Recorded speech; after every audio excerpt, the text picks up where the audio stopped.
दोस्तों, चुप रहना यानी शांत रहने का असीम शक्ति होता है। जो लोग ज्यादा चुप रहते हैं वो लोग उनकी शरीर की असीम शक्ति बारे में समझ पाते हैं। गौतम बुद्ध कहते हैं कि मौन की शक्ति इतना ज्यादा है कि वो हमारी शरीर की जितने भी चिंता द्वेष होता है वो दूर कर सकता है और लोगों के बीच में आपको एक आकर्षक लोग बना सकता है। एक बार गौतम बुद्ध अपनी आश्रम में सारे शिष्यों को शिक्षा दान करते थे। गौतम बुद्ध कहते थे कि दुनिया में सबसे बड़ा अस्त्र हमारी जुबान है, जो कि बिना कोई लहूलुहान के साथ भी लोगों को अपने अंदर मार सकता है।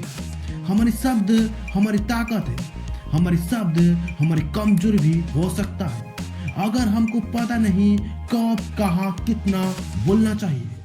अगर हम सही समय में सही इरादे के साथ सही शब्द की उच्चारण करते हैं तो ये हमें एक सफल व्यक्ति बना सकता है।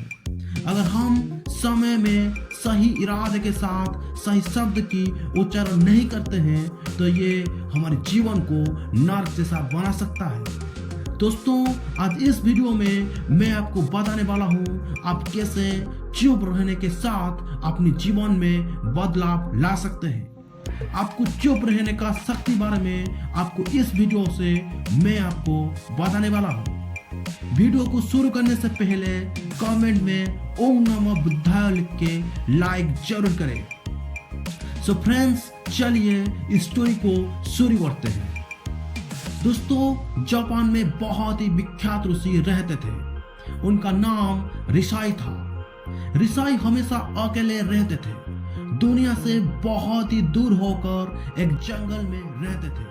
वो एक दिन एक राजकुमार ऋषि के पास आकर कहा कि हे ऋषि, मैं हमेशा थका हुआ निराश महसूस करता हूँ। मेरा मन सर्वदा अशांत रहता है।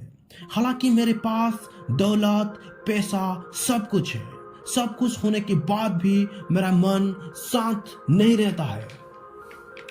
ऋषि ने बहुत ही शांतिपूर्वक उनकी बात सुनी और कुछ सोचने के बाद ऋषि ने कहा कि तुम इस प्रश्न का उत्तर जानते हो, बस तुम कभी भी इस समस्या को समाधान करने को कोशिश नहीं किया।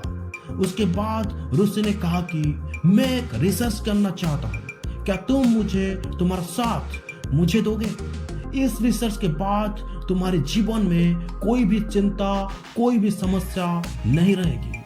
ये बात सुनकर राजकुमार बहुत ही हैरान था। कुछ समय सोचने के बाद राजकुमार ने कहा, हे ऋषि, मुझे क्या करना होगा? अपनी मन की शांति के लिए मैं कुछ भी करने को तैयार हूँ। ऋषि ने कहा कि आज से 15 दिन तक तुम मेरी आश्रम में रहोगे और एक सामान्य व्यक्ति की तरह अपने जीवन को व्यतीत करोगे और इस 15 दिन में तुम अकेले और चुपचाप रहोगे, जितना हो सके कम बोलोगे। राजकुमार ऋषि की बात सुनकर सहमत हो गया। पहले दिन ही राजकुमार की मन में बहुत सारे विचार आने लगा। राजकुमार को बात करने को बहुत ही इच्छा हुई, लेकिन वो सारे दिन चुपचाप होकर बैठा रहा। रात को राजकुमार को बहुत ही खुशी महसूस हुआ। वो अपने आप को पूछ रहा था, वो इतना खुशी क्यों है?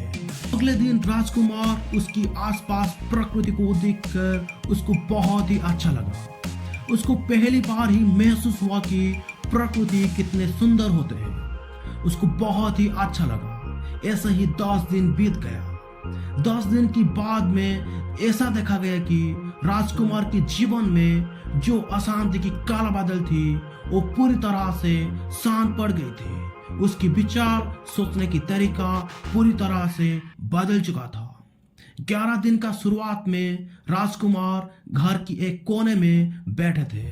कुछ समय बाद उनकी आंख अपने आप बंद हो गया और वो गहरे ध्यान में चले गए। वो पूरे दिन वहीं पर ध्यान में बैठे रहे। ठीक ऐसे ही बाकी 4 दिन ध्यान में बैठकर उनकी समय अतिबाहित किया। 15 दिन के बाद राजकुमार ऋषि के सामने जाकर ऋषि को प्रणाम किया और कहा कि हे ऋषि, मुझे पता चल गया कि मेरे जीवन में क्यों इतना अशांत और दुख में भरा हुआ था। ऋषि ने मुस्कुराते हुए कहा कि क्या उत्तर मिला तुम्हें? राजकुमार ने कहा, मैं आवश्यकता से ज्यादा बात करता था। बिना कुछ कारण में मैं मेरी शक्ति का और ऊर्जा का नाश कर रहा था। सारा दिन मैं लोगों के साथ फालतू की बात कर रहा था, फिर उस बात को रात भर सोच रहा था और ज्यादातर नकारात्मक बारे में सोच रहा था। इसी तरह से पास अपने समय का बर्बाद कर रहा था। ज्यादा नकारात्मक सोचने और ज्यादा बात करने से मेरा मन अशांत और चिंतित हो रहा था और इसी तरह मैं किसी भी काम को ठीक से नहीं कर पाता था, जिसके कारण से मैं हर कोई काम से असफल होता था। मगर यहाँ से बिताया हुआ 15 दिन मुझे बहुत ही अलग महसूस हुआ। मुझे ऐसा लगा कि मैं मेरे जीवन को पूरी तरह जी रहा हूँ, लेकिन इससे पहले मैं मेरे जीवन को गलत तरीका से जी रहा था। अंतिम में राजकुमार ने कहा, गुरुजी, मैं आपके पर सर्वदा ऋणी रहूंगा। तो दोस्तों, इस स्टोरी से हमको ये पता चलता है कि अगर आप ऐसे ही समय को अतिबाहित करेंगे तब आपके जीवन में कभी भी खुशी नहीं आएगी, आपकी मन कभी भी शांत नहीं होगा। सो दोस्तों, thanks for watching this video.